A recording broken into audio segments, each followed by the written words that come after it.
ನಮಸ್ಕಾರ. ಕರ್ನಾಟಕ ಈ ದಿನಕ್ಕೆ ಸ್ವಾಗತ. ನಾನು ಲತಾ ಧರ್ಮರಾಜ್. ಈಗ ಹೆಡ್ಲೈನ್ಸ್. 2500 ಮೆಗಾವ್ಯಾಟ್ ಕರೆಂಟ್ ಉತ್ಪಾದನೆ, ಖಾಸಗಿಯವರಿಗೆ 10,000 ಬಂಡವಾಳ ಹೂಡಿಕೆ, ಸಚಿವ ಜಾರ್ಜ್ ಮಾಹಿತಿ. ಜಿಲ್ಲೆಯಲ್ಲಿ ಮುಂದುವರೆದ ಹೃದಯಾಘಾತ, ಮರಣ ಮೃದಂಕ, ಯುವಕ ಸೇರಿ ಮತ್ತೆ 3 ಮೃತ, ಹಠಾತ್ ಸಾವು ಪ್ರಕರಣ 35ಕ್ಕೆ ಏರಿಕೆ. ಪುರಭವನವನ್ನು ಪುರಸಭೆ ಕಚೇರಿಯಾಗಿ ಬಳಸುವುದು ಅನುಚಿತ, ಕೂಡಲೇ ಕಟ್ಟಡದಿಂದ ಕಚೇರಿ ತೆರವುಗೊಳಿಸಬೇಕು, ಹಾಡ್ಯ ಸುಬ್ಬೇಗೌಡರ ಕುಟುಂಬ ಸದಸ್ಯ ಮಂಜುನಾಥ್ ಒತ್ತಾಯ.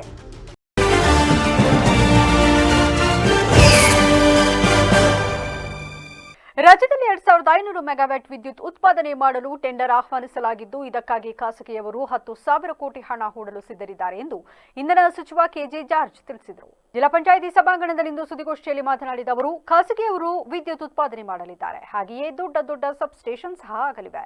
ನಾವು ಅವರಿಂದ ಯೂನಿಟ್ಗೆ 3.17 ರೂಪಾಯಿ ಹಾಗೂ 2.75 ಪೈಸೆ ನೀಡಿ ಖರೀದಿ ಮಾಡುತ್ತೇವೆ. ಇಂಧನ ಇಲಾಖೆಯಲ್ಲಿ ಎಲ್ಲಾ ಕೆಲಸಗಳು ಸಮರ್ಪಕವಾಗಿ ನಡೆಯುತ್ತಿವೆ, ಯಾವುದೇ ಆರ್ಥಿಕ ಸಮಸ್ಯೆ ಇಲ್ಲ. ಕಳೆದ ವರ್ಷ 1500 ಇಂಜಿನಿಯರ್ಗಳನ್ನು ನೇಮಕ ಮಾಡಿಕೊಳ್ಳಲಾಗಿದ್ದು, ಅವರು ಕರ್ತವ್ಯ ನಿರ್ವಹಿಸುತ್ತಿದ್ದಾರೆ. ಈ ವರ್ಷ 3000 ಲೈನ್ಮೆನ್ಗಳ ನೇಮಕಾತಿ ಪ್ರಕ್ರಿಯೆ ಪ್ರಗತಿಯಲ್ಲಿದೆ. ಕೆಲವು ರೈತರು ಟ್ರಾನ್ಸ್ಫಾರ್ಮರ್ಗೆ ಹಣ ಕಟ್ಟಿ ಅರ್ಜಿ ಹಾಕಿದರೂ ಸಕಾಲಕ್ಕೆ ನೀಡುತ್ತಿಲ್ಲ ಎಂಬ ಆರೋಪದ ಬಗ್ಗೆ, ಕರೆಂಟ್ ಇಲ್ಲದೇ ಇದ್ದರೆ ಟಿಸಿ ನೀಡಿದರೆ ಏನು ಪ್ರಯೋಜನ? ನಮ್ಮ ಅಧಿಕಾರಿಗಳು ಎಲ್ಲಿಗೆ ಎಷ್ಟು ಟಿಸಿ ಬೇಕು ಎಂಬುದನ್ನು ಪರಿಶೀಲಿಸಿ ನಂತರ ಹಂಚಿಕೆ ಮಾಡಲಿದ್ದಾರೆ. ರೈತರು ಸಹ ಅಕ್ರಮ ಸಕ್ರಮ ಮಾಡಿಕೊಳ್ಳಲು ಹಿಂದೇಟು ಹಾಕುತ್ತಿದ್ದಾರೆ, ಸರಿಯಾಗಿ ಹಣ ಕಟ್ಟುತ್ತಿಲ್ಲ. ಸರ್ಕಾರವೇ ಕೆಲ ದಿನಗಳ ಹಿಂದೆ 4.5 ಲಕ್ಷ ಪಂಪ್ ಸೆಟ್ಗಳನ್ನು ಸಕ್ರಮ ಮಾಡಿದೆ ಎಂದರು. ರಾಜ್ಯದ ಸುಮಾರು 31 ಡಿಸ್ಟ್ರಿಕ್ಟಲ್ಲಿ ಸುಮಾರು 26 ಡಿಸ್ಟ್ರಿಕ್ಟ್ ಈಗಾಗಲೇ ರಿವ್ಯೂ ಮಾಡಿಬಿಟ್ಟು ಮುಗಿಸಿದೆ. ಮೊದಲು ಎಸ್ಕಾಮ್ ಇದರಲ್ಲಿ ನಾವು ರಿವ್ಯೂ ಮಾಡ್ತಾ ಇದ್ವಿ. ಈಗ ಅದಕ್ಕೆ ಡಿಸ್ಟ್ರಿಕ್ಟ್ ವೈಸ್ ಹೋಗ್ಬಿಟ್ಟು ಶಾಸಕರ ಹತ್ರ ಮತ್ತು ಏನು ಜನಪ್ರತಿನಿಧಿಗಳು ಕೇಳಿ ಅವ್ರ ಸಮಸ್ಯೆಗೆ ಅಲ್ಲಿಯೇ ಉತ್ತರ ಕೊಡಿಸುವಂಥ ಕೆಲಸಗಳನ್ನ ಮತ್ತು ಸಮಸ್ಯೆ ಪರಿಹಾರ ಮಾಡುವಂಥ ಕೆಲಸಗಳನ್ನ ಮಾಡ್ತಾ ಇದ್ವಿ. ಈಗ ತಮ್ಗೆ ಗೊತ್ತಿದೆ, ನಮ್ಮ ರಾಜ್ಯದಲ್ಲಿ ಕುಸುಮ್ ಸಿ ಇಡೀ 2400 ಮೆಗಾವಾಟಿಗೆ ಈಗಾಗಲೇ ಟೆಂಡರ್ ಕರೆದಿದೆ. ಕುಸುಮ್ ಕುಸುಮ್ ಸಿ ಅಂತ ಹೇಳ್ಬಿಟ್ರೆ ಸಬ್ಸ್ಟೇಷನ್ಗಳಲ್ಲಿ ಇರ್ತದೆ.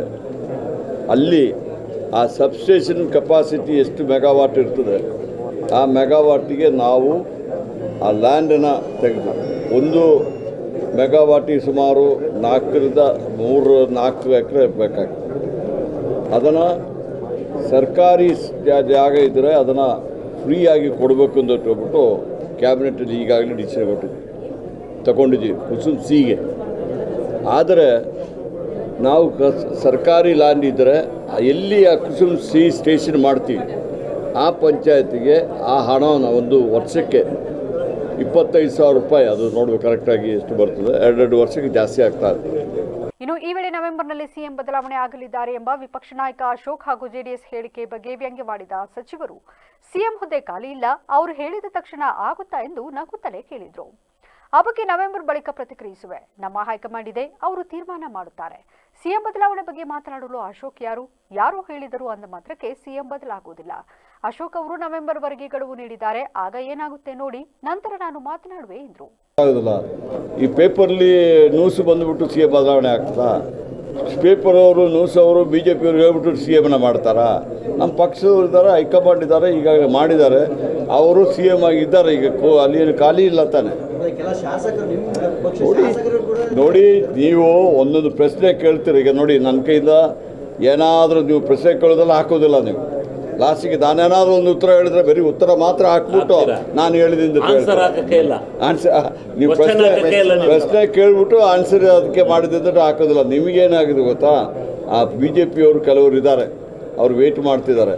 ನಮ್ಮಲ್ಲಿ ಎಲ್ಲ ಎಲ್ಲ ಪೇಪರ್ ವಿಚಾರ ಹೇಳ್ತಾರೆ. ಕೆಲವರಿಗೆ ಅವರಿಗೆ ಫೀಡ್ ಮಾಡುವಂಥ ನ್ಯೂಸು ಬರಲಿಕ್ಕೆ ಅಲ್ಲಿದ್ದರೆ ಫೋನ್ ಮಾಡಿ ಹೇಳಿರ್ಬೋದು, ನೋಡ್ರಿ ಇವರು ಬರ್ತಾ ಇದ್ದಾರೆ, ಸ್ವಲ್ಪ ಏನಾದರೂ ಒಂದು ಟ್ರಿಕ್ ಮಾಡಿಬಿಟ್ಟು ಸ್ವಲ್ಪ ಸಿಕ್ಸ್ಬಿಡಿ ಅಂತ.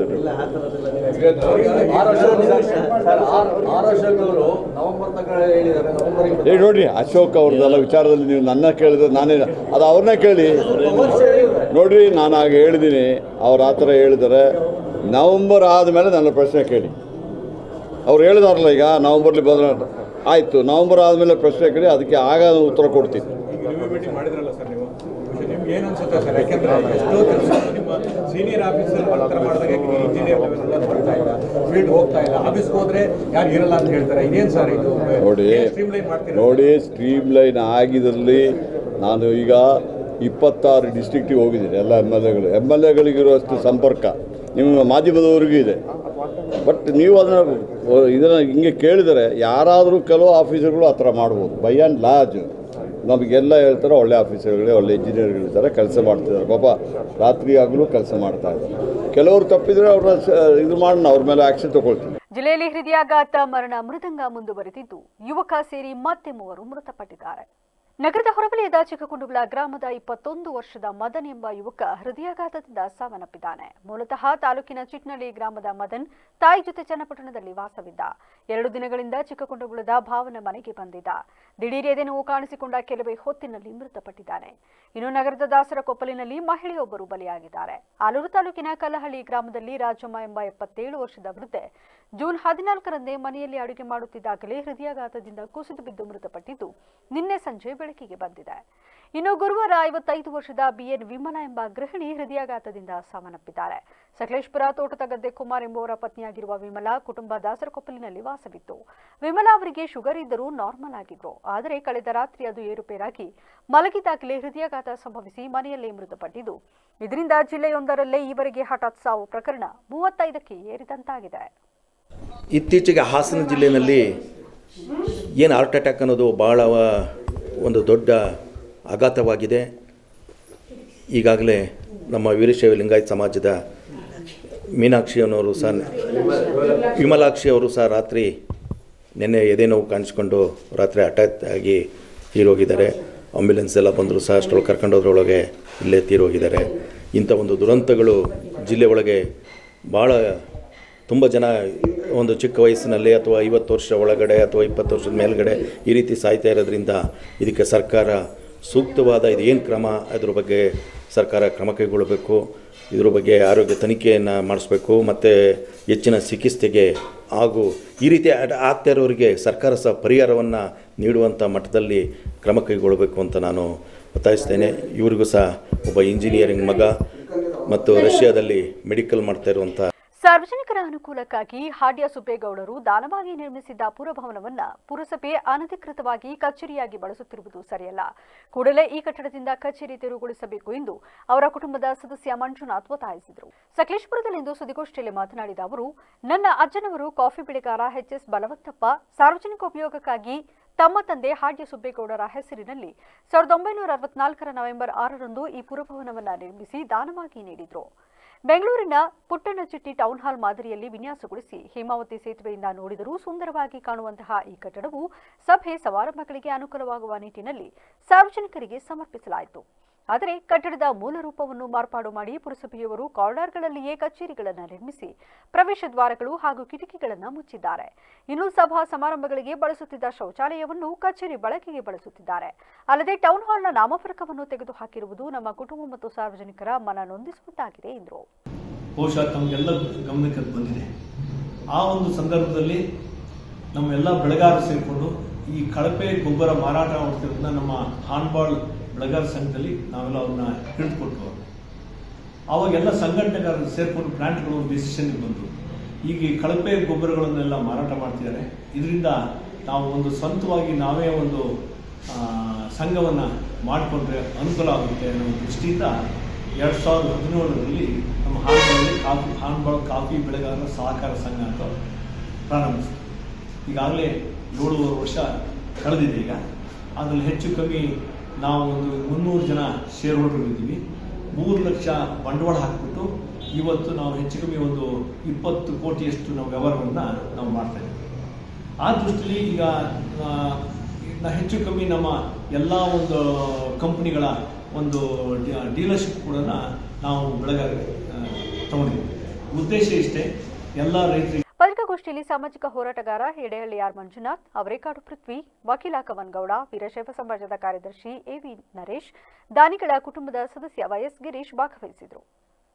ನಗರದ ಸಾಲ್ಗಾಮೆ ರಸ್ತೆಯಲ್ಲಿರುವ ಮಲೆನಾಡು ತಾಂತ್ರಿಕ ಶಿಕ್ಷಣ ಸಂಸ್ಥೆಯಲ್ಲಿ ಜುಲೈ 4 ಮತ್ತು 5ರಂದು ಹಮ್ಮಿಕೊಂಡಿರುವ ಕಂಪ್ಯೂಟೇಷನಲ್ ಟ್ರೆಂಡ್ಸ್ ಮತ್ತು ಡೇಟಾ ಚಾಲಿತ ಕಂಪ್ಯೂಟಿಂಗ್ ಕುರಿತ ಅಂತಾರಾಷ್ಟ್ರೀಯ ಸಮ್ಮೇಳನ ಅಧಿಕೃತವಾಗಿ ಶುಕ್ರವಾರ ಉದ್ಘಾಟನೆಗೊಂಡಿತು. ಸಂಸ್ಥೆಯ ಅಧ್ಯಕ್ಷರಾದ ಆಟಿ ದ್ಯಾವೇಗೌಡರು ಕಾರ್ಯಕ್ರಮವನ್ನು ಉದ್ಘಾಟಿಸಿ ಮಾತನಾಡಿ, ಭವಿಷ್ಯಕ್ಕೆ ಸಿದ್ಧವಾಗಿರುವ ವೃತ್ತಿಪರರನ್ನು ರೂಪಿಸುವಲ್ಲಿ ಶೈಕ್ಷಣಿಕ ಶ್ರೇಷ್ಠತೆಯ ಪ್ರಮುಖ ಪಾತ್ರವನ್ನು ತಿಳಿಸಿ ಉಪಯುಕ್ತವಾಗಿರುವ ಕಾರ್ಯಕ್ರಮವನ್ನು ಮಲೆನಾಡು ಸಂಸ್ಥೆಯಲ್ಲಿ ಆಯೋಜಿಸಿರುವ ಬಗ್ಗೆ ಸಂತಸವನ್ನು ವ್ಯಕ್ತಪಡಿಸಿದ ಅವರು ವಿದ್ಯಾರ್ಥಿಗಳು ಇದರ ಉಪಯೋಗವನ್ನು ಪಡೆಯುವಂತೆ ತಿಳಿಸಿದರು.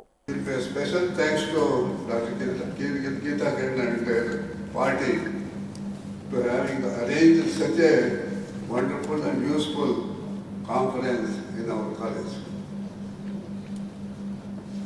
We have seen many colleges, but our college is achieving more in this field.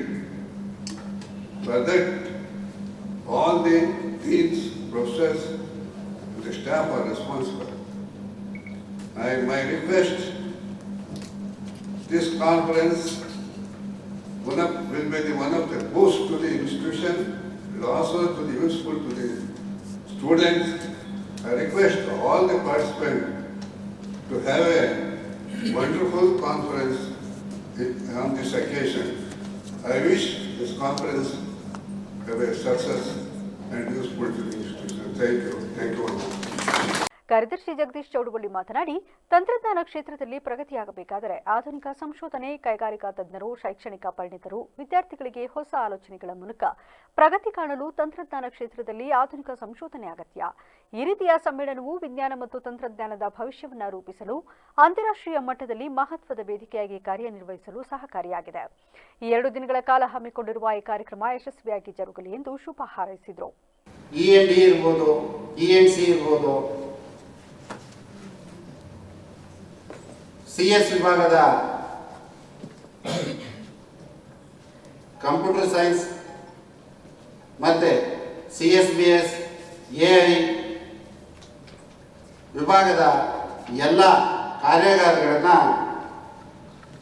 ಈ ಒಂದು ಸಮ್ಮೇಳನದ ಮುಖಾಂತರ ತಂದು ಡೇಟಾ ಸೈನ್ಸ್ ಮತ್ತು ಕಂಪ್ಯೂಟರ್ ಸೈನ್ಸ್ ವಿಭಾಗದಲ್ಲಿ ಯಾವ ಟೆಕ್ನಾಲಜಿಗಳನ್ನು ದೇಶಕ್ಕೆ ಕೊಡುಗೆಯಾಗಿ ನೀಡಬಹುದು, ಈ ಒಂದು ಕೊಡುಗೆಗಳು ಯಾವ ರೀತಿಯ ನಡೀತವೆ, ಈ ಒಂದು ಮಲೆನಾಡು ಕಾಲೇಜಿನ ವತಿಯಿಂದ ನಡೀತಾ ಇರ್ತಕ್ಕಂತಹ ಈ ಒಂದು ಸಮ್ಮೇಳನ ಭಾಳ ಉಪಯುಕ್ತವಾದಂತಹ ಸಂದೇಶವನ್ನು ಕೊಡುವ ಮೂಲಕ ದೇಶಕ್ಕೆ ಮತ್ತು ರಾಜ್ಯಕ್ಕೆ ಮಾದರಿಯಾಗುವಂತಹ ಒಂದು ಶಕ್ತಿಯನ್ನು ತುಂಬಿ ಈ ಸಮ್ಮೇಳನ ಯಶಸ್ವಿಯಾಗಲಿ ಎಂದು ಹಾರೈಸಿ 2 ದಿವಸ ಕಾರ್ಯಕಾಲದಲ್ಲಿ ಈ ಒಂದು ಕಾರ್ಯಾಗಾರದ ಎಲ್ಲ ವಿಚಾರವನ್ನು ನಮ್ಮ ಕಾಲೇಜಿನ ಪ್ರಾಧ್ಯಾಪಕರುಗಳು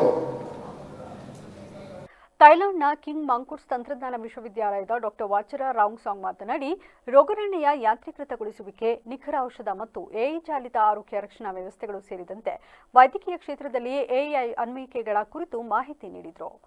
Speaker, I will present about the medical AI 2025 and cover with my ideas for the solution. Thank you to everyone to join. The 6 of our engineering departments, adding credibility to each of the department's records. The impressive number of paper submission as highlighted by Dr. Geeta Kiran stands as the testament of the conference global reach and relevance. We are delighted to have distinguished speaker Dr. Vachara Rangsan and Mr. Monish joining us to share their insights and experience, adding great value of the event.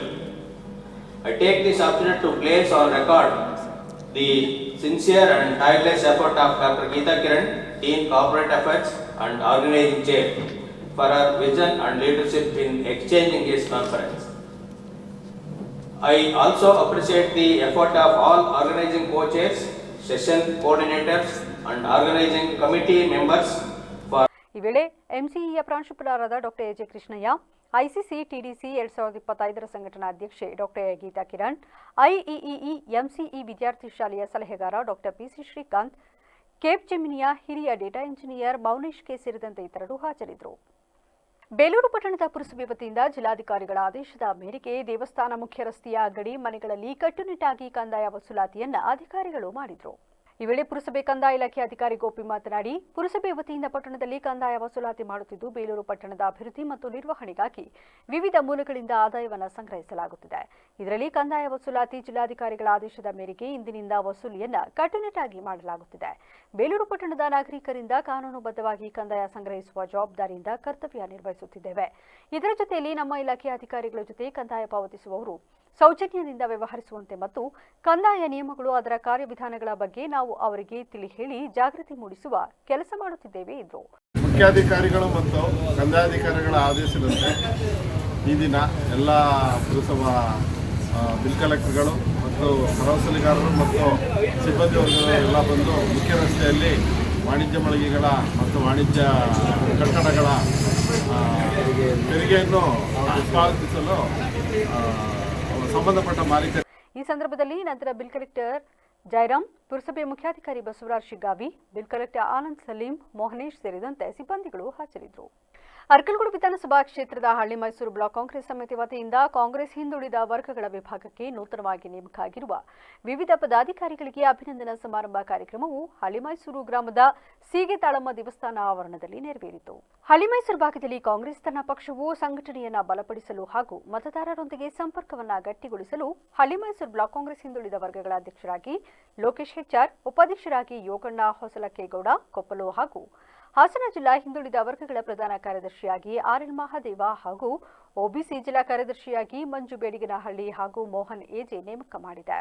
ಇನ್ನು ಅಭಿನಂದನಾ ಕಾರ್ಯಕ್ರಮದಲ್ಲಿ ಅರ್ಕಲಗೂಡು ವಿಧಾನಸಭಾ ಕ್ಷೇತ್ರದ guarantee ಯೋಜನೆಗಳ ಅನುಷ್ಠಾನ ಸಮಿತಿ ಅಧ್ಯಕ್ಷ ಶ್ರೀಧರ್ ಗೌಡ ಮಾತನಾಡಿ, ಹಳ್ಳಿ ಮೈಸೂರು ಭಾಗದಲ್ಲಿ ಕಾಂಗ್ರೆಸ್ ಪಕ್ಷವು ಹೆಚ್ಚಿನ ಸಂಘಟನೆಯಾಗಬೇಕಿದೆ. ಈ ನಿಟ್ಟಿನಲ್ಲಿ ಎಲ್ಲ ಪದಾಧಿಕಾರಿಗಳು ಹೆಚ್ಚು ಕಾರ್ಯಪ್ರವೃತ್ತರಾಗಿ ಕೆಲಸ ಮಾಡಬೇಕು ಎಂದರು. ಈ ಕಾರ್ಯಕ್ರಮದಲ್ಲಿ ಕಾಂಗ್ರೆಸ್ ಮುಖಂಡ ಮಲ್ಲಪ್ಪನಹಳ್ಳಿ ಮೋಹನ್, ಜಿಲ್ಲಾ ಕಾಂಗ್ರೆಸ್ ಸಮಿತಿ ಹಿಂದುಳಿದ ವರ್ಗಗಳ ಜಿಲ್ಲಾ ಕಾಂಗ್ರೆಸ್ ಅಧ್ಯಕ್ಷ ನಾಗರಾಜ್ ಮಂಗಳಾಪುರ, ಅರ್ಕಲಗೂಡು ಬ್ಲಾಕ್ ಕಾಂಗ್ರೆಸ್ ಸಮಿತಿ ಅಧ್ಯಕ್ಷ ಸೋಮಶೇಖರ್ ಸೇರಿದಂತೆ ಇನ್ನೂ ಹಲವರು ಹಾಜರಿದ್ದರು. ಎಲ್ಲರಿಂದಲೂ ಎಲ್ಲರಿಗೂ ಸೇವೆ ಸಿಗುತ್ತಿರಬೇಕು ಎಂಬಂತೆ ಸರ್ಕಾರಿ ಉದ್ಯೋಗಸ್ಥರ ವರ್ಗಾವಣೆ ಪ್ರಕ್ರಿಯೆ ಸಾಮಾನ್ಯ ವಿಷಯವೇ ಸರಿ. ಆದರೆ ಕೆಲವೊಮ್ಮೆ ಕೆಲವು ಅಧಿಕಾರಿಗಳ ತನ್ನ ವ್ಯಾಪ್ತಿಯ ಕರ್ತವ್ಯದಲ್ಲಿನ ಕಾರ್ಯವೈಖರಿಯನ್ನು ಗಮನಿಸಿದರೆ ಅಂತಹವರ ಬಗ್ಗೆ ಸಂಬಂಧಪಟ್ಟ ಅಧಿಕಾರಿಗಳು ಕೂಲಂಕುಷವಾಗಿ ಪರಿಶೀಲಿಸಿ ವರ್ಗಾವಣೆಯಲ್ಲಿ ಸಡಲಿಕೆ ಯಾಕೆ ನೀಡಬಾರದು ಎಂದು ಸ್ಥಳೀಯರು ಮಾಧ್ಯಮದ ಮೂಲಕ ವ್ಯಾಪಕವಾಗಿ ಮನವಿ ಮಾಡಿದ ಸನ್ನಿವೇಶ ಅರೇಹಳ್ಳಿ ಭಾಗದಲ್ಲಿ ವರದಿಯಾಗಿದೆ. ಹೌದು, ಬೇಲೂರು ತಾಲೂಕಿನ ಅರೇಹಳ್ಳಿ ಪಟ್ಟಣದ ಸಮುದಾಯ ಆರೋಗ್ಯ ಕೇಂದ್ರದ ವೈದ್ಯಾಧಿಕಾರಿ ಡಾಕ್ಟರ್ ಮಮತಾಜಿ ಅವರ ವೈದ್ಯಕೀಯ ಕ್ಷೇತ್ರದಲ್ಲಿನ ಅಭೂತಪೂರ್ವ ಸೇವೆಯನ್ನು ಪರಿಗಣಿಸಿ ಇತ್ತೀಚೆಗೆ ಬೆಂಗಳೂರು ರಾಜ್ಯ ರಾಜಧಾನಿಯ ಅರಮನೆ ಮೈದಾನದಲ್ಲಿ ನಡೆದ ನಾಡಪ್ರಭು ಕೆಂಪೇಗೌಡರ 516ನೇ ಜನ್ಮದಿನೋತ್ಸವ ಕಾರ್ಯಕ್ರಮದಲ್ಲಿ ಕರುನಾಡಪ್ರಭು ಕೆಂಪೇಗೌಡ ಪ್ರಶಸ್ತಿ 2025 ನೀಡಿ ಗೌರವಿಸಿತ್ತು. ಅದರ ಬೆನ್ನಲ್ಲೇ ಅವರ ವರ್ಗಾವಣೆ ಪ್ರಕ್ರಿಯೆ ಇದೀಗ ದಿಢೀರ್ ಆರಂಭವಾಗಿದ್ದು, ಸುತ್ತಮುತ್ತಲಿನ ಮಹಿಳೆಯರು, ಕೂಲಿ ಕಾರ್ಮಿಕರು ಹಾಗೂ ಮುಖ್ಯವಾಗಿ ತುಂಬು ಗರ್ಭಿಣಿ ಮಹಿಳೆಯರಲ್ಲಿ ಆತಂಕ ಎದುರಾಗಿದೆ. ಅವರ ಸೇವೆ ಇಲ್ಲಿಯೇ ಇನ್ನಷ್ಟು ಜನರಿಗೆ ಲಭಿಸಬೇಕು ಎಂದು ಪರಿಪರಿಯಾಗಿ ಮಾಧ್ಯಮದ ಮೂಲಕ ವಿನಂತಿಸಿಕೊಂಡಿದ್ದಾರೆ. ಮಹಿಳೆಯರ ಪರವಾಗಿ ನಾನು ಕೇಳ್ಕೊಳ್ತೀನಿ. ಆರೋಗ್ಯ ಕೇಂದ್ರದಲ್ಲಿ ಆಶಾ ಕಾರ್ಯಕರ್ತರಾಗಿರ್ಬೋದು, ಅವರ ಕೈಯ ಕೆಳಗಡೆ ಕೆಲಸ ಮಾಡುವಂಥ ಪ್ರತಿಯೊಬ್ಬರನ್ನು ತಮ್ಮ ಮನೆಯವರಂತ ನೋಡಿಕೊಂಡು ಹೊರಗಡೆಯಿಂದ ಬರುವ ರೋಗಿಗಳನ್ನು ರೋಗಿಯ ಥರ ನೋಡಿದಲೆ ಮನೆ ಮಗಳಂತ ಕೆಲಸ ಮಾಡ್ತಾ ಇರೋ ಒಂದು ಅಧಿಕಾರಿಯನ್ನು ನಮ್ಮ ಮೇಡಮ್ ಅನ್ನು ಯಾಕೋಸ್ಕರ ನೀವು ಇಲ್ಲಿಂದ ಟ್ರಾನ್ಸ್ಫರ್ ಮಾಡ್ತಾ ಇದ್ದಾರೆ ಅಂತ ನಮಗೆ ತಿಳಿದಿಲ್ಲ. ಅದು ನಮ್ಮನ ಇದೆ. ನಮಗೆ ಅವ್ರಿಗೆ ಕಳ್ಕೊಳ್ಳೋದು ತುಂಬ ಕಷ್ಟಕರವಾದ ವಿಷಯ. ಬಡಬಗ್ಗರಿಗೋಸ್ಕರ ಅವರು ಇಷ್ಟು ದಿನ ಸೇವೆ ಮಾಡಿದ್ದಾರೆ. ಮುಂದೆ ಇಲ್ಲಿ ಸೇವೆ ಮಾಡೋಕ್ಕೆ ಅವಕಾಶ ಮಾಡಿಕೊಡಬೇಕಾಗಿ ಪ್ರತಿಯೊಂದು ಅಧಿಕಾರಿಯಿಂದ ನಾನು ಕಳಕಳಿಯಿಂದ ಕೇಳಿಕೊಳ್ಳುತ್ತೇನೆ. ದಯವಿಟ್ಟು ನಮ್ಮ ಮಮತಾ ಡಾಕ್ಟರ್ನ ಇಲ್ಲಿ ಉಳಿಸಿಕೊಡಿ. ಇಲ್ಲ ಟೈಮಿಗೆ ನೀವು ರಾತ್ರಿ 12 ಗಂಟೆ ಆಗಲಿ 1 ಗಂಟೆ ಆಗಲಿ ನೀವು ಹೋದ್ರೆ ನಾವು ನೋಡಲ್ಲ ಅಂತ ಯಾವಾಗಲೂ ಹೇಳಲ್ಲ. ಮತ್ತು ಡೆಲಿವರಿ ಟೈಮಲ್ಲಿ ಆಗಲಿ ಬೇರೆ ಕಾಯಿಲೆಗೆ ಆಗಲಿ ಮಮತಾ ಡಾಕ್ಟ್ರು ಮಾತ್ರ ತುಂಬ ಚೆನ್ನಾಗಿ ಇದು ಮಾಡೋರು. ನಮಗೆಲ್ಲ ಅವರು ಇನ್ನೂ 10 ವರ್ಷ ಇದ್ರೂ ನಮ್ಗೆ ಬೇಕೇ ಅವರು. ಮತ್ತೆ ಡಾಕ್ಟರ್ ಬೇಕು ನಮಗೆ ಒಳ್ಳೇದು ಬೇಕೇ ಬೇಕು. ಬೇಕಾ ಸ್ಟ್ರೈಕ್ ಮಾಡೋಕ್ಕೆ ನಾವು ಸ್ಟ್ರೈಕ್ ಮಾಡ್ತೀವಿ. ಎಲ್ಲಿಂದ ಎಲ್ಲಿ ತನಕ ಬೇಕಾ ಸ್ಟ್ರೈಕ್ ಮಾಡ್ಕೋಬೇಕು ಬರ್ತೀವಿ.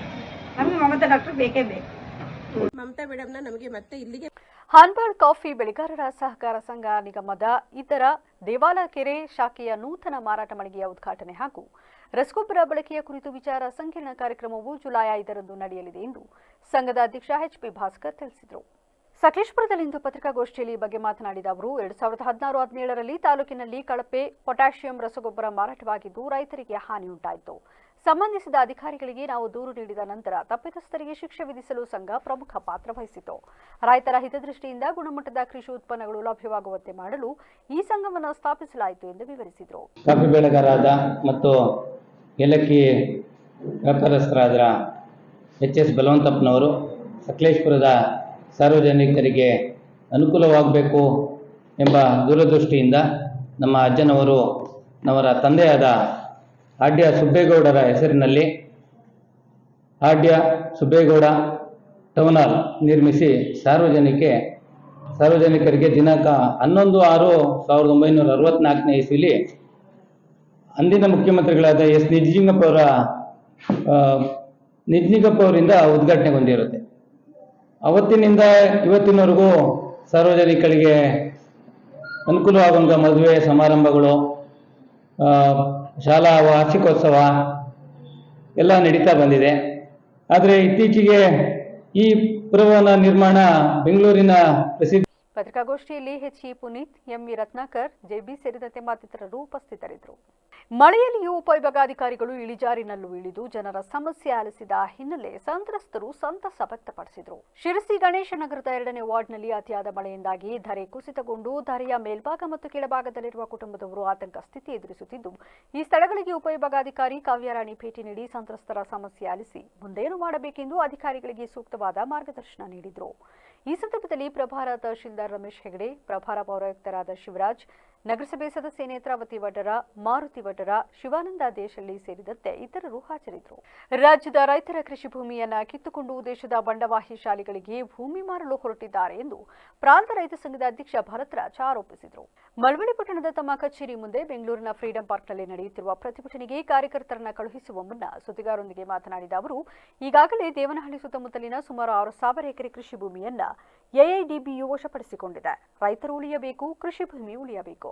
ಅದಕ್ಕಾಗಿ ಹೋರಾಟ ಮಾಡುತ್ತಿರುವುದಕ್ಕೆ ಪ್ರಾಂತ ರೈತ ಸಂಘ ಹಾಗೂ ಜನವಾದಿ ಮಹಿಳೆ ಸಂಘಟನೆ ಬೆಂಬಲವಿದೆ. ರಾಜ್ಯ ಸರ್ಕಾರ ರೈತರ ಕೃಷಿ ಭೂಮಿಯನ್ನ ಕಿತ್ತುಕೊಳ್ಳೋದ್ರ ಮುಖಾಂತರವಾಗಿ ಈ ರಾಜ್ಯದ ಈ ದೇಶದ ಬಂಡವಾಳಶಾಹಿಗಳಿಗೆ ಭೂಮಿಯನ್ನ ದಾರಿ ಎರಿತಕ್ಕಂಥ ಕೆಲಸಕ್ಕೆ ಹೊರಟಿದೆ. ದೇವನಹಳ್ಳಿ ತಾಲೂಕಿನ ಚನ್ನರಾಯಪಟ್ಟಣ ಹೋಬಳಿಯಲ್ಲಿರ್ತಕ್ಕಂತಹ 13 ಹಳ್ಳಿಯ ರೈತರ 1777 ಎಕರೆ ಜಮೀನನ್ನು ಡಿಫೆನ್ಸ್ ಮತ್ತು ಏರೋಸ್ಪೇಸ್ ಹೆಸರಿನಲ್ಲಿ ವಶಪಡಿಸ್ಕೊಳ್ಳಿಕ್ಕೆ ಹೊರಟಿದೆ. ಈಗಾಗಲೇ ದೇವನಹಳ್ಳಿಯ ಸುತ್ತಮುತ್ತ ಸುಮಾರು 6,000 ಎಕರೆ ಜಮೀನನ್ನು ಕೆಐಡಿಬಿ ವಶಪಡಿಸ್ಕೊಂಡಿದೆ. ಹಾಗಾಗಿ ಇಡೀ ಕೃಷಿ ಭೂಮಿಯನ್ನು ಕಿತ್ತು ಕೈಗಾರಿಕೋದ್ಯಮಿಗಳಿಗೆ, ದೊಡ್ಡ ದೊಡ್ಡ ಕಾರ್ಪೊರೇಟ್ ಕಂಪನಿಗಳಿಗೆ ಭೂಮಿಯನ್ನು ಕೊಡಲಿಕ್ಕೆ ಹೊರಟಿರ್ತಕ್ಕಂತಹ ರಾಜ್ಯ ಸರ್ಕಾರದ ನೀತಿಯನ್ನು ಕರ್ನಾಟಕ ಪ್ರಾಂತ ರೈತ ಸಂಘ, ಅಖಿಲ ಭಾರತ ಜನವಾದಿ ಮಹಿಳಾ ಸಂಘಟನೆ ಅದನ್ನು ಉಗ್ರವಾಗಿ ಖಂಡಿಸ್ತೇವೆ. ಮತ್ತೆ ಅವರು ಏನು ಆ ರೈತರು 1185 ದಿನಗಳಿಂದ ಚನ್ನರಾಯಪಟ್ಟಣ. ಈ ವೇಳೆ ಪ್ರಾಂತ ರೈತ ಸಂಘದ ಪ್ರಧಾನ ಕಾರ್ಯದರ್ಶಿ ಲಿಂಗರಾಜಮೂರ್ತಿ, ಜನವಾದಿ ಮಹಿಳೆ ಸಂಘಟನೆಯ ಸುಶೀಲಾ, ಚಿಕ್ಕಸ್ವಾಮಿ ಸೇರಿದಂತೆ ಹಲವರು ಹಾಜರಿದ್ದರು.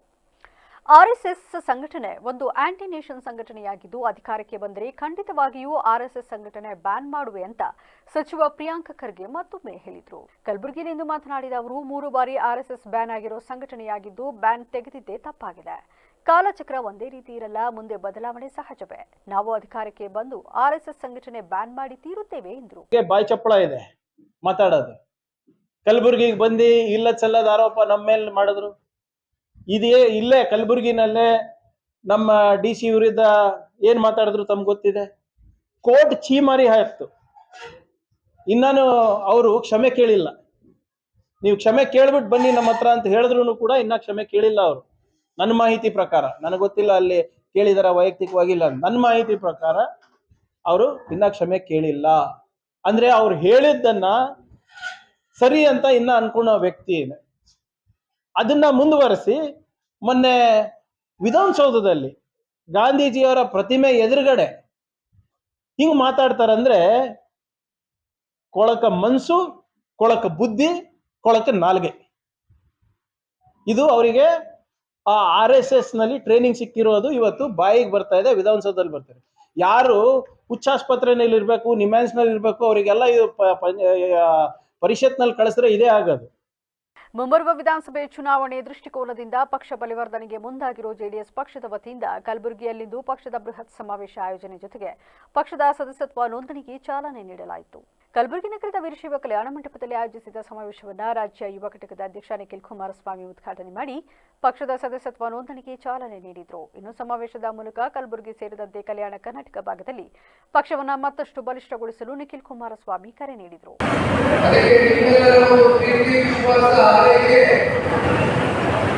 ವಿಶೇಷವಾಗಿ ಜಿಲ್ಲೆಯ ನಮ್ಮ ತಾಯಂದಿರು ಹೊಂದಿರತಕ್ಕಂಥದ್ದು ಬಸ್ಸಿಗೆ ಇನ್ನೂ ಒಂದು ಹೆಚ್ಚು ಶಕ್ತಿ ಬಂದಂತಾಗಿರ್ತಕ್ಕಂಥದ್ದನ್ನ ಈ ಸಂದರ್ಭದಲ್ಲಿ ಹೇಳಬೇಕಾಗ್ತದೆ. ಈ ಕಡೆ ವೇದಿಕೆ ಮೇಲೆ ಸಾಕಷ್ಟು ಜನ ಜಿಲ್ಲೆಯ ಮತ್ತು ಕಲ್ಯಾಣ ಕರ್ನಾಟಕ ಭಾಗ ಅಗ್ರಗಣ್ಯ ನಾಯಕರು ಎಲ್ಲರೂ ಕೂಡ ಮಾತನಾಡಿದ್ದಾರೆ. ಅದರಲ್ಲಿ ವಿಶೇಷವಾಗಿ ನಮ್ಮ ಪಕ್ಷದ ಹಿರಿಯರು, ಮಾಜಿ ಸಚಿವರು, ಪಕ್ಷದ ಏಳುಗೆಗಳಲ್ಲಿ ಸದಾಕಾಲ ಜೂನ್ 29ರಂದು ಭಟ್ಕಳ ತಾಲೂಕಿನ ಮುಂಡಳಿಯ ಮನೆಯೊಂದರ ಕುಟಿಗೆಯಲ್ಲಿ ಕಟ್ಟಿದ ಎಮ್ಮೆಯನ್ನ ಕದ್ದೊಯ್ದು ಹಿಂಸಾತ್ಮಕವಾಗಿ ವಧೆ ಮಾಡಿ ಅದರ ಕತ್ತನ್ನ ಕತ್ತರಿಸಿ ಬಿಸಾಕಿ ಹೋದ ಪ್ರಕರಣಕ್ಕೆ ಸಂಬಂಧಿಸಿದಂತೆ ಇಬ್ಬರು ಆರೋಪಿಗಳನ್ನು ಬಂಧಿಸುವಲ್ಲಿ ಭಟ್ಕಳ ಗ್ರಾಮೀಣ ಠಾಣಾ ಪೊಲೀಸರು ಯಶಸ್ವಿಯಾಗಿದ್ದಾರೆ. ಹಾವೇರಿಯ ಹಾನ್ಗಲ್ ಮೂಲದ ಟೈಲ್ಸ್ ಕೆಲಸಗಾರ ಅಬ್ದುಲ್ ಹುಸೇನ್ ಹಾಗೂ ಭಟ್ಕಳದ ಕಾರಗದಿಯ ನಿವಾಸಿ ಮದ್ರಾಸಾದಲ್ಲಿ ಶಿಕ್ಷಕ ವೃತ್ತಿ ನಿರ್ವಹಿಸುತ್ತಿರುವ ಮೊಹಮ್ಮದ್ ಇಬ್ರಾಹಿಂ ಬಂಧಿತ ಆರೋಪಿಗಳಾಗಿದ್ದು ಪೊಲೀಸರಿಂದ ತನಿಖೆ ಮುಂದುವರೆದಿದೆ. ಇನ್ನು ಕಾರ್ಯಾಚರಣೆಯಲ್ಲಿ ಭಟ್ಕಳ ಗ್ರಾಮೀಣ ಠಾಣೆಯ ಪೊಲೀಸ್ ನಿರೀಕ್ಷಕ ಮಂಜುನಾಥ್ ಲಿಂಗಾರೆಡ್ಡಿ, ಪಿಎಸ್ಐ ಭರಮಪ್ಪ ಬೆಳಗಲಿ ಹಾಗೂ ಪೊಲೀಸ್ ಸಿಬ್ಬಂದಿಗಳು ಭಾಗಿಯಾಗಿದ್ದರು. ಕೆಆರ್ನಗರ ಪಟ್ಟಣದ ವಿವಿ ರಸ್ತೆಯ ಮೊದಲನೇ ಕ್ರಾಸ್ ರಸ್ತೆಯಲ್ಲಿ ಆಷಾಢ ಮಾಸದ 2ನೇ ಶುಕ್ರವಾರ ಚಾಮುಂಡೇಶ್ವರಿ ಹಬ್ಬವನ್ನು ಅದ್ದೂರಿಯಾಗಿ ಆಚರಿಸಲಾಯಿತು. ರಸ್ತೆ ಮಧ್ಯದಲ್ಲಿ ಶಾಮಿಯಾನ ಹಾಕಿ ಚಾಮುಂಡಿ ತಾಯಿಯ ಭಾವಚಿತ್ರಕ್ಕೆ ಹೂವಿನಿಂದ ಅಲಂಕಾರಗೊಳಿಸಿ ನೂರಾರು ಭಕ್ತರು ತಾಯಿಯ ಕೃಪೆಗೆ ಪಾತ್ರರಾದರು. ಸತತ 15 ವರ್ಷಗಳಿಂದ ಈ ರಸ್ತೆಯ ವರ್ತಕರು ಚಾಮುಂಡಿ ಹಬ್ಬವನ್ನು ಆಚರಿಸಿಕೊಂಡು ಬರುತ್ತಿದ್ದು, ಜಾತಿ ಮತ ಭೇದವಿಲ್ಲದೆ ಎಲ್ಲರೂ ಒಗ್ಗೂಡಿ ಆಚರಿಸುತ್ತಿರುವುದು ಎಲ್ಲರಿಗೂ ಮಾದರಿಯಾಗಿದೆ. ಸತತವಾಗಿ ಎಲ್ಲ ಒಗ್ಗಟ್ಟಾಗಿ ಮಾಡ್ಕೊಂಡು ಬರ್ತಾ ಇದ್ದೀವಿ. ಇನ್ನು ಮುಂದಕ್ಕೂ ಚಾಮುಂಡವ್ವ ಎಲ್ಲರಿಗೂ ಆಶೀರ್ವಾದ ಕೊಟ್ಟು ಇನ್ನೂ ಚೆನ್ನಾಗಿ ಮಾಡಂಗೆ ಆಶೀರ್ವಾದ ಮಾಡಲಿ ಅಂತ ಕೇಳ್ಕೊತೀವಿ. ಎಲ್ಲರಿಗೂ ಚೆನ್ನಾಗಿರ್ಬೇಕು. ಎಲ್ಲರೂ ಸಹಕಾರ ಮಾಡಿದ್ರೆ ಅಂಗಡಿಯವರು, ಪ್ರತಿಯೊಂದು ಅಂಗಡಿಯವರು ಸಹಕಾರ ಮಾಡ್ಕೊಂಡು ಬರ್ತಾ ಇದ್ದಾರೆ. ಇನ್ನು ಮುಂದೆನೂ ಮಾಡ್ಕೊಂಡು ಬರಲಿ. ಎಲ್ಲರಿಗೂ ಒಳ್ಳೇದು ಮಾಡಿ, ಚಾಮುಂಡವ್ವ ಎಲ್ಲರಿಗೂ ಒಳ್ಳೇದು ಮಾಡಲಿ ಈ ಬೀದಿಯವರು. ಈ ಸಂದರ್ಭದಲ್ಲಿ ಪುರಸಭೆ ಮಾಜಿ ಅಧ್ಯಕ್ಷ ಕೋಳಿ ಪ್ರಕಾಶ್, ವೀರಭದ್ರೇಶ್ವರ ಸ್ಟೋರ್ಸ್ ಗಣೇಶ್, ಲೋಕೇಶ್, ಕೋಳಿ ಅಂಗಡಿ ಮಾಲೀಕರಾದ ಶ್ರೀನಿವಾಸ್ ನಾಯ್ಡು ಸೇರಿದಂತೆ ಮತ್ತಿತರರು ಹಾಜರಿದ್ದರು. ಮಾಜಿ ಶಾಸಕ ಅನ್ನದಾನಿ ವಿರುದ್ಧ ಕಾಂಗ್ರೆಸ್ ಕಾರ್ಯಕರ್ತರು ಟೀಕಾ ಪ್ರಹಾರ ನಡೆಸಿರುವ ಘಟನೆ ಮಳವಳ್ಳಿ ಪಟ್ಟಣದಲ್ಲಿ ನಡೆದಿದೆ. ಮಳವಳ್ಳಿ ಪಟ್ಟಣದ ಪ್ರವಾಸಿ ಮಂದಿರದಲ್ಲಿ ಕಾಂಗ್ರೆಸ್ ಕಾರ್ಯಕರ್ತರು ಸುದ್ದಿಗೋಷ್ಠಿ ನಡೆಸಿದ ವೇಳೆ ಬ್ಲಾಕ್ ಕಾಂಗ್ರೆಸ್ ಅಧ್ಯಕ್ಷ ಸಿಪಿ ರಾಜು ಮಾತನಾಡಿ, ಕಳೆದ ಬಾರಿ ಶಾಸಕರಾಗಿದ್ದ ವೇಳೆ ನೀವು ನಮ್ಮ ಈಗಿನ ಶಾಸಕರಿಗೆ ನಾನು 26,000 ಅಂತರದಿಂದ ಗೆದ್ದಿದ್ದೇನೆ, ನೀವು 5 ವರ್ಷದಲ್ಲಿ ಮನೆಯಲ್ಲಿ ಇರಿ ಅಂತ ಹೇಳಿದ್ದೀರಿ. ಈಗ ನಮ್ಮ ಶಾಸಕ ನರೇಂದ್ರ ಸ್ವಾಮಿ 46,000 ಮತಗಳ ಅಂತರಗಳಿಂದ ಗೆದ್ದಿದ್ದು, ನೀವು ಸಹ ಸುಮ್ಮನೆ ಮನೆಯಲ್ಲಿ ಇರಿ, ಏಕೆ ಏನೇನೋ ಮಾತನಾಡುತ್ತೀರಿ? ಮಾತಿನಲ್ಲಿ ಹಿಡಿತ ಇಟ್ಟುಕೊಂಡು ಮಾತನಾಡಿ, ದಾಖಲೆ ಇಲ್ಲದೆ ಮಾತನಾಡಬೇಡಿ, ಸುಮ್ಮನೆ ವೈಯಕ್ತಿಕ ವಿಷಯ ಮಾತನಾಡಿ ಕಾಲಹರಣ ಮಾಡಬೇಡಿ. ಮತ್ತೆ ಇದೇ ರೀತಿ ರಿಪೀಟ್ ಆದರೆ ಉಗ್ರ ಹೋರಾಟ ಮಾಡುವ ಜೊತೆಗೆ ನಿಮ್ಮ ಮನೆ ಮುಂದೆ ಪ್ರತಿಭಟನೆ ನಡೆಸುತ್ತೇವೆ ಎಂದು ಎಚ್ಚರಿಸಿದರು. ಈ ಸಭೆಯ ಅಧ್ಯಕ್ಷತೆಯನ್ನು ಕಳೆದ 3-4 ದಿನದ ಹಿಂದೆ ಮಾಜಿ ಶಾಸಕರು ಒಂದು ಹೇಳಿಕೆಯನ್ನು ಮಾಡಿರ್ತಾರೆ. ಅದನ್ನು ನಾವು ಮೊದಲನೇದಾಗಿ ಖಂಡಿಸ್ತೇವೆ. ನೀವು ಮಾತಾಡಬೇಕಾದ್ರೆ ದಯವಿಟ್ಟು ಒಂದು ಹಿಡಿತ ಇಟ್ಕೊಂಡು ಮಾತಾಡಿ. ಏನು ಮಾತಾಡಬೇಕು ಅಂತ ಯಾವುದೇ ಒಂದು ಮಾತಾಡಬೇಕಾದ್ರೆ ಒಂದು ಸಬ್ಜೆಕ್ಟು ಏನೋ ಇಟ್ಕೊಂಡು ಮಾತಾಡಿ. ನೀವು ಸುಮ್ಮನೆ ಬಂದು ಮಾಧ್ಯಮದಲ್ಲಿ ಏನೋ ಒಂದು ಹೇಳಿಕೆ ಕೊಟ್ಬಿಟ್ಟು ನೀವು ಸುಮ್ಮನೆ ಆ ಹೇಳಿಕೆಗೆ ಅದಕ್ಕೆ ಒಂದು ಅರ್ಥನೂ ಇರಲ್ಲ, ಏನೂ ಇರಲ್ಲ, ಅದಕ್ಕೆ ಡಾಕ್ಯುಮೆಂಟು ಇರಲ್ಲ, ಏನೂ ಇರಲ್ಲ, ಸುಮ್ಮನೆ ಒಂದು ಹೇಳಿಕೆ ಕೊಟ್ಬಿಟ್ಟು ಹೋಗ್ತಾ ಇದ್ದೀರಾ, ವೈಯಕ್ತಿಕವಾಗಿ ಟೀಕೆ ಮಾಡ್ತಾ ಇದ್ದೀರಾ. ಈಗ ನಾವು ಕೇಳೋದಷ್ಟೇ, ನೀವು ಕಳೆದ ಸಾರಿ ನೀವು ಏನಂತ ಹೇಳಿದಿರಿ, ನೀವು ಶಾಸಕರಾಗಿದ್ದಾಗ ಏನಂತ ಹೇಳಿದಿರಿ, ನೀವು 28,000 ಸೋತಂಥ ವ್ಯಕ್ತಿ, ನಾನು 28,000 ಗೆದ್ದಂಥ ವ್ಯಕ್ತಿ ನಾನು, ನೀನು 5 ವರ್ಷ ಬಾಯಿ ಮುಚ್ಕೊಂಡಿರಪ್ಪ ಅಂತ ಹೇಳಿದ್ರಿ. ಈಗ ನಾವು 46,000 ನಾವು ಗೆದ್ದಿದ್ದೀವಿ, ನೀವು 5 ವರ್ಷ ನೀವು ಅದೇ ಥರ ಇರ್ಬೇಕು ತಾನೆ, ಬಾಯಿ ಮುಚ್ಕೊಂಡು ಇರ್ಬೇಕು ತಾನೆ. ನಾವೇನಾದ್ರು ತಪ್ಪು ಮಾಡಿದ್ದಿದ್ರೆ, ನಮ್ಮ ಶಾಸಕರೇನಾದ್ರು ತಪ್ಪು ಮಾಡಿದರೆ, ಯಾವ್ದಾದ್ರು ವೈಯಕ್ತಿಕವಾಗಿ ಏನಾದ್ರು ಆಗಿದ್ರೆ ನೀವು ಸಲಹೆ ಕೊಡಿ, ಇಂಥ ಕೆಲಸ ಆಗ್ತಾ ಇಲ್ಲ ಅಂತ ಸಲಹೆ ಕೊಡಿ.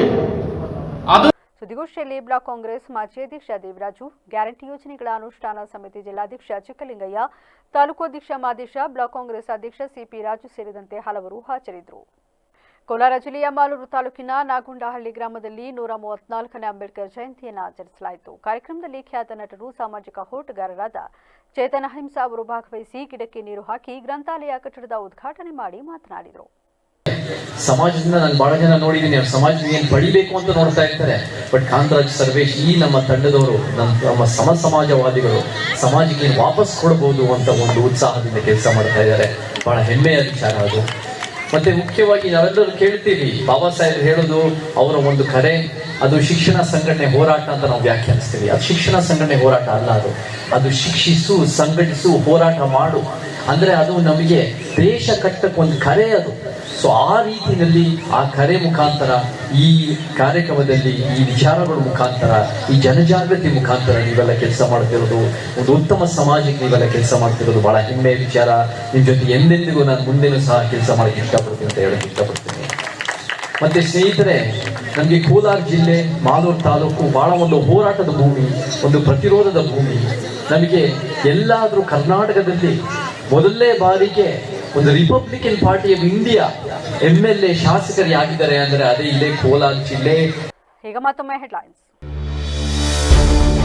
2500 ಮೆಗಾವ್ಯಾಟ್ ಕರೆಂಟ್ ಉತ್ಪಾದನೆ, ಖಾಸಗಿಯವರಿಗೆ 10,000 ಬಂಡವಾಳ ಹೂಡಿಕೆ, ಸಚಿವ ಜಾರ್ಜ್ ಮಾಹಿತಿ. ಜಿಲ್ಲೆಯಲ್ಲಿ ಮುಂದುವರೆದ ಹೃದಯಾಘಾತ, ಮರಣ ಮೃದಂಕ, ಯುವಕ ಸೇರಿ ಮತ್ತೆ 3 ಮೃತ, ಹಠಾತ್ ಸಾವು ಪ್ರಕರಣ 35ಕ್ಕೆ ಏರಿಕೆ. ಪುರಭವನವನ್ನು ಪುರಸಭೆ ಕಚೇರಿಯಾಗಿ ಬಳಸುವುದು ಅನುಚಿತ, ಕೂಡಲೇ ಕಟ್ಟಡದಿಂದ ಕಚೇರಿ ತೆರವುಗೊಳಿಸಬೇಕು, ಹಾಡ್ಯ ಸುಬ್ಬೇಗೌಡರ ಕುಟುಂಬ ಸದಸ್ಯ ಮಂಜುನಾಥ್ ಒತ್ತಾಯ. ಇದಾಗಿತ್ತು ಇಲ್ಲಿವರೆಗಿನ ನ್ಯೂಸ್ ಅಪ್ಡೇಟ್ಸ್. ನಿರಂತರ ಸುದ್ದಿಗಾಗಿ ನೋಡ್ತಾ ಇರಿ BBC ನ್ಯೂಸ್. ಇದು ಜನರ ಧ್ವನಿ, ಸತ್ಯದ ಕಡೆ ನಮ್ಮ ನಡೆ.